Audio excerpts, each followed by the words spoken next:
부산의 주요 기업이 잇따라 역외로 이탈하면서 지역 경제 위상도 떨어지고 있습니다. 전국 1000대 기업의 부산은 28곳이 포함됐는데 1년 전보다 3곳이나 줄면서 성적은 더 나빠졌습니다.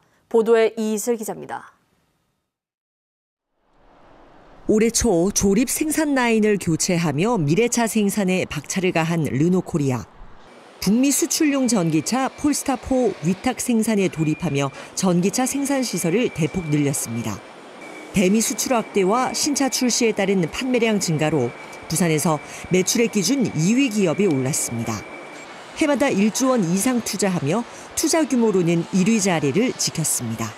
르노코리아가 한국을 미래 전동화 전기차 중심지로 만들기 위해서 부산 공장을 중심으로 해서 한국에 지속적인 투자를 하기로 이미 결정을 하고 있습니다. 부산 매출 1위 기업은 2년 연속 부산은행이 차지했습니다. 화승 인더스트리는 해외 신발 수요 증가로 실적이 올랐고 HJ중공업은 조선업 호황으로 흑자 전환에 성공했습니다. 하지만 전국적으로 보면 부산 성적은 초라합니다. 매출액 기준으로 전국 1000대 기업에 포함된 부산 기업은 28곳. 주요 기업들이 잇따라 역외로 이탈하면서 1년 전보다 3곳 줄었습니다. 상위 100대 기업에는 단 한 곳도 진입하지 못했습니다. 전체 매출액으로도 부산은 암울합니다. 전국 1000대 기업의 전체 매출액은 전년보다 5% 오른 반면 부산 1000대 기업 28곳의 매출액은 반대로 2% 감소했습니다. 전국에서 차지하는 부산 매출액 비중은 1.2%에 불과합니다. 지역의 주요 기업이 수도권으로 이제 본점을 이전했다는 점에서 지역의 이제 산업 경쟁력이라든지 아니면 구조적인 변화가 있을 수 있다는 우려가. 전국 1000대 기업의 75%가 서울 등 수도권에 몰려 있는 반면 부산 등 동남권 비중은 9%대에 그쳤습니다. KBS 뉴스 이이슬입니다. 부산의 청년 인구가 10년 전보다 21만 명 넘게 줄어든 것으로 조사됐습니다. 또 청년 10명 중 7명은 결혼하지 않는 등 미혼율도 높았습니다. 부산 청년들의 삶과 관련된 통계를 정민규 기자가 정리했습니다. 청년이 떠나는 도시 부산. 만 19세부터 39세 사이 청년은 2015년 96만 7천 명이었지만 10년 사이 75만 7천 명으로 21만 명이 줄었습니다. 부산에 살고 있는 입장에서 부산에서 계속 취직하고 살아가고 싶은데 일자리도 별로 없고 친구들은 다 이제 서울로 올라간다거나 하는 상황 때문에. 이렇다 보니 부산에서 청년 인구가 차지하는 비율은 23.7%로 10년 전보다 4.7%포인트 하락했습니다. 도시가 늙어가고 있는 겁니다. 이런 변화의 주요 원인으로 지목되는 건 바로 청년들의 결혼 여부입니다. 부산의 청년 중 결혼을 하지 않은 미혼 비율은 74%로 전국 평균인 70.2%를 웃돕니다. 청년들은 지금의 정책이 와닿지 않는다고 말합니다.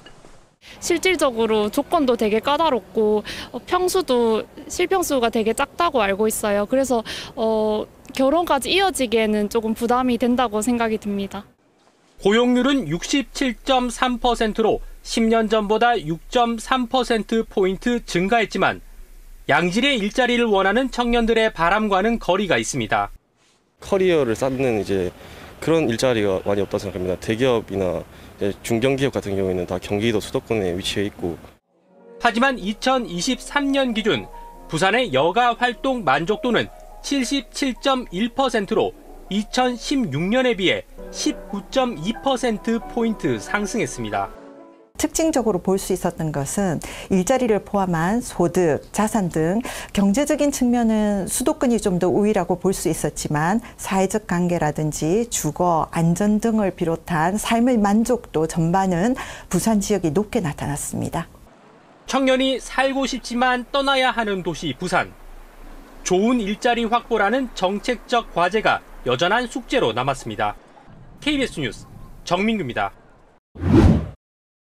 수도권의 한 유망 벤처 투자사가 부산으로 본사를 옮겼습니다.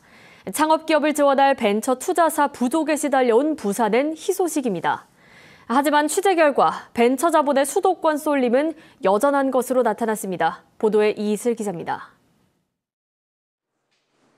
11개 조합 1,600억 원 규모를 운영하는 수도권의 한 벤처 투자 회사. 반도체와 건강, 미용 등의 분야에서 투자 활동을 하고 있습니다. 이 투자사가 최근 부산으로 둥지를 옮겼습니다. 부산시가 시행하는 벤처 기금 사업이 유인책이었습니다. 부산의 청년 창업가들을 도와서 성장시킨 이력이 있기 때문에 그걸 잘 활용해서 더 많은 청년 창업가들을 좀 지원하고 성장시키기 위해서 본사를 이전하게 되었습니다. 이번 투자사 이전은 수도권 중심의 벤처 자본을 지역에 유치했다는 의미가 큽니다. 기업들 간의 투자 유치에 대한 경쟁까지 활발하게 이루어질 거라고 생각을 하기 때문에 투자 신장이 굉장히 활성화될 거라는. 이에 맞춰 역외 투자사 지원도 늘립니다. 부산기술창업투자원은 전포동에 자리 잡은 투자기업 거점 공간을 중심으로 입주 공간 무상 제공과 투자 연계 지원을 확대합니다. 그래서 현장을 주로 다니면서 좋은 기업을 찾아서 이런 투자사에게 투자 연계를 해주는 게 장투원의 큰 업무입니다. 하지만 수도권 편중은 여전합니다. 국내 등록된 벤처 투자 회사는 현재 250여 곳. 이 중 부산은 본사가 있는 벤처 투자사 9곳과 지사를 둔 13곳을 포함해도 채 10%가 되지 않습니다.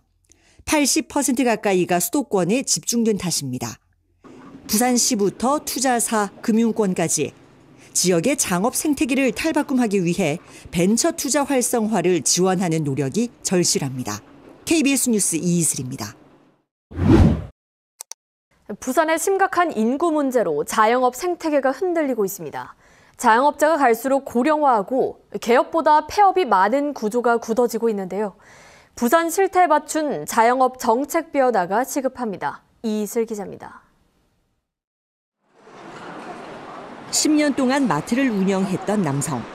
코로나19 이후 매출이 줄곧 내리막길을 걷자 2달 전 결국 폐업했습니다. 손님은 줄어드는데 오르는 인건비와 월세를 감당하기 어려웠습니다. 견딜 수가 없어서 2년 전부터 저도 그냥 계약 기간이 끝날 때까지만 그냥 기다렸다가 무조건 그냥 폐업을 해야 되겠다 이렇게 마음을 먹었습니다. 위기에 처한 부산 자영업 시장. 고령화와 청년 유출이라는 부산의 인구 문제가 더해지며 상황은 더 나빠지고 있습니다. 최근 10년 사이 65세 이상 자영업자 비중은 2배 늘었는데 그 이하 비중은 8% 줄었습니다.